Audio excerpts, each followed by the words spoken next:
क्या पाकिस्तान में एक बार फिर से तख्ता पलट होगा? क्या पाकिस्तान में जारी आर्थिक और राजनीतिक संकट के बीच एक बार फिर से देश की शीर्ष सत्ता सेना के पास होगी?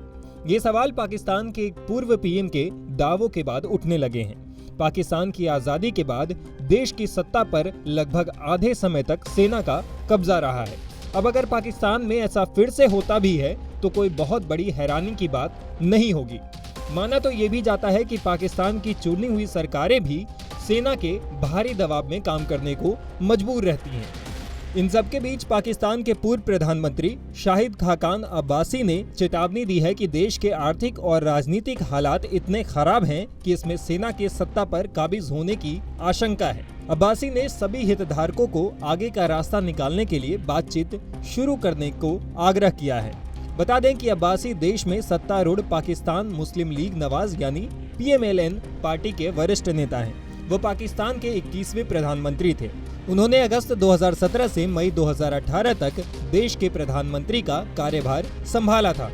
अब्बासी ने एक टीवी इंटरव्यू में कहा कि अगर व्यवस्थाएं विफल हो जाती है या जब संस्थाओं के बीच संघर्ष होता है और राजनीतिक नेतृत्व आगे बढ़ने में असमर्थ होता है तो सेना के सत्ता पर काबिज होने की आशंका बनी रहती है। उन्होंने कहा, पाकिस्तान में इसी तरह की स्थितियों में लंबे समय तक मार्शल लॉ रहा है। पाकिस्तानी अखबार डॉन की रिपोर्ट के मुताबिक अब्बासी ने कहा, वास्तव में मैं कहूंगा कि पाकिस्तान में इससे पहले इतने गंभीर आर्थिक और राजनीतिक हालात कभी नहीं हुए हैं। इससे बहुत कम गंभीर परिस्थितियों में सेना ने सत्ता की कमान संभाली है। अब्बासी ने चेतावनी दी कि अगर समाज और संस्थाओं के बीच टकराव बहुत गहरा हुआ तो ऐसी स्थिति में देश की सेना दखल दे सकती है। हालांकि PMLN नेता ने उम्मीद जताई है कि सेना मार्शल लॉ लगाने के विकल्प पर विचार नहीं कर रही है। उन्होंने कहा कि उन्हें नहीं लगता है कि सेना उस पर विचार कर रही है, लेकिन जब उनके पास कोई विकल्प नहीं बचता है तो सेना देश की सत्ता पर नियंत्रण कायम कर लेती है। बता दें कि पाकिस्तान आर्थिक तंगी की मार झेल रहा है। वहाँ खाने के भी लाले पड़े हुए हैं। देश भयंकर विदेशी कर्ज में डूबा हुआ है। मुद्रास्फीति आसमान छू रही है।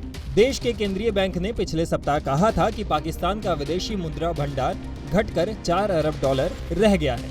इधर देश में राजनीतिक संकट भी गहराता जा रहा है। विपक्ष में बैठे PTI के इमरान खान से सरकार की सीधी टक्कर चल रही है। ऐसे में देश के हालात जल्द ठीक होने की उम्मीद न के बराबर लग रही है। टाइम्स नाउ भारत डिजिटल की रिपोर्ट।